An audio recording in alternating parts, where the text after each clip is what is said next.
Well, that was an unexpectedly good start for us. We moved the ball really well tonight, and we hit a lot of our open shots, and we created a lot of open shots from our ball movement, and it was just it wasn't a Johnston dominant game. I mean, he obviously played well, and he always plays well, but it wasn't, he wasn't dominating. It was a real team effort tonight, and I think it was really sprung from our defense. People will look at the way we played offense, but I think if the people that really know the game will see how well we played defensively. We did a great job defensively. Scotty did a great job on the import, helping to limit him, and Jappus was there for block shots, and Greg was a presence. So it was a total game. I wish they were all like this. They aren't. You have your bad nights too. We just had a really good night tonight, and it's really tough doing it against Jeff, because I know that Jeff is, he's going to be very successful over there, and it's tough when you're just starting off and when you lose your first couple of games. But they'll turn it around. They'll start playing better, and I'm just glad that we caught them early when they're still trying to organize themselves.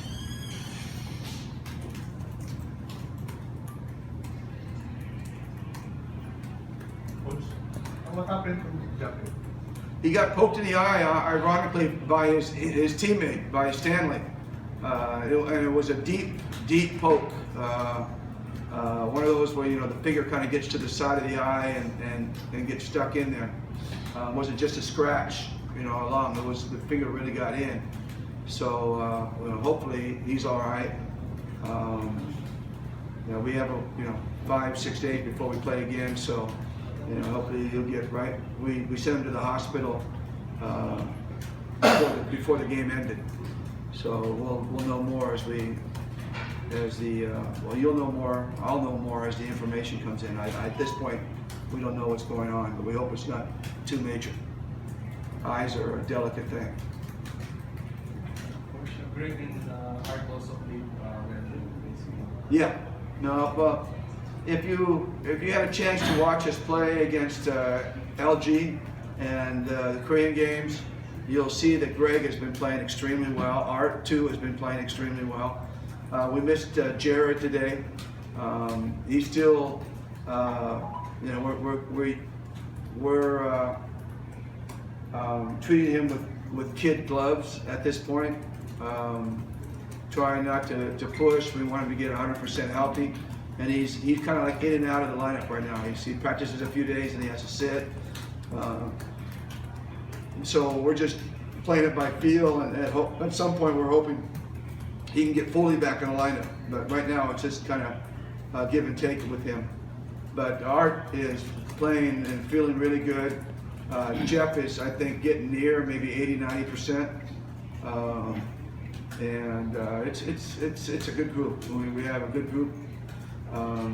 Art lends a lot. You can see his passing ability. We like to pass the ball, and he's at the forefront of that. He loves to be a passer. And he plays with great vision.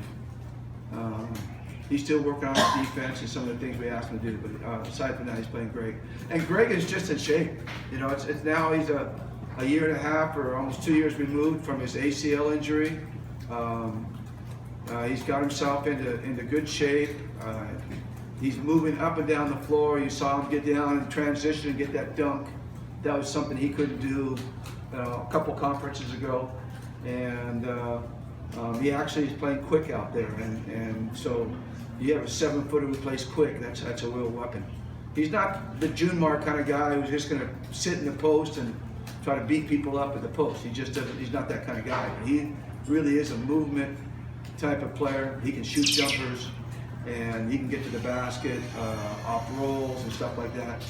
And we're just kind of figuring that out now. So we're using him a little differently than we used him in the past, and he's responding very well. He's excited. He's excited about coming to practice every day. He's excited about coming to the game. He knows he's going to play well. Coach, do you see Coach Jeff as a lot of potential even as a coach even before during spring league? Well, yeah, I mean, obviously, he coached with me at Pure Foods when we won the Grand Slam, and he didn't have a great experience with Ginebra. I wasn't there, so I don't know what the whole situation was. And he's never, we've never really sat down and talked about it.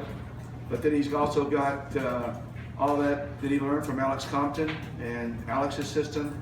So I think it's going to just take him time to kind of mold things together and for guys to figure out what he wants.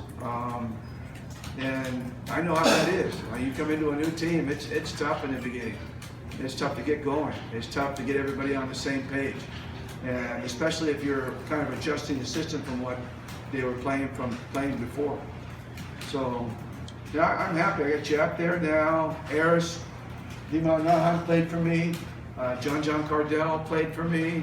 So I'm happy. I got some of these young coaches that, John didn't play a long time. Played, I think, maybe 2 or 3 years with me. Eris played a couple of years or a year and a half. Obviously, Jeff was there forever almost. But I mean, it's nice to have these guys out there playing. And John, I think, is coaching great. Eris had a tremendous last conference. And I think Jeffrey's going to go right in line with that. So I'm happy. It's been a long time since I got some of my guys out there as head coaches. They got a lot of assistants. Jojo at NLEX, Luigi at Meralco. Got a lot of assistants around, but it's nice to see them getting in and be head coaches. I'm proud of them. Doesn't mean I don't want to beat them. I will just debate for a while. What is your take on the SEA Games? Well, that decision is supposed to be made tomorrow, and I have to talk more fully with the powers that be. I understand fully that if I take the position, it's just a stopgap position. It's not commitment to the Gilas, head coaching. It's just, the SEA Games is coming up quick. They want someone to step in and do it, and so I could very easily be a one and done guy. Just go and coach the SEA Games and that's it. And I understand that fully. And this will give them, me coaching that, will give them time to put their search committee together and find the guy they really want to coach into the, I guess, 2023. So I mean, it's, I'm honored, obviously, that they thought about me, and it wasn't something I went and applied for. So not that I wouldn't if they, if I knew the applications were out there, but I didn't know that, but they came to me, and I'm really honored and flattered.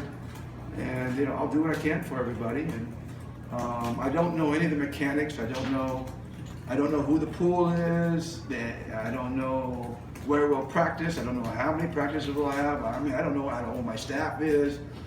So I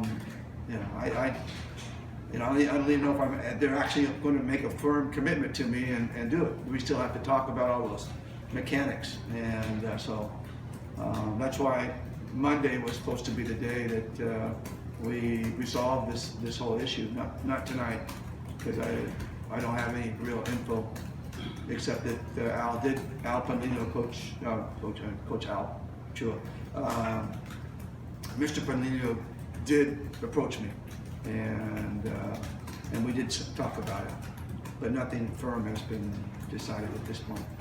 But again, I just want to repeat that even if I do get the position, I fully realize it's just a stopgap measure at this point. I'm just filling in until they can find the guy they want. And I'm perfectly okay with that. I'll do what I can, help wherever I can. And apparently so far I've got the blessing of San Miguel.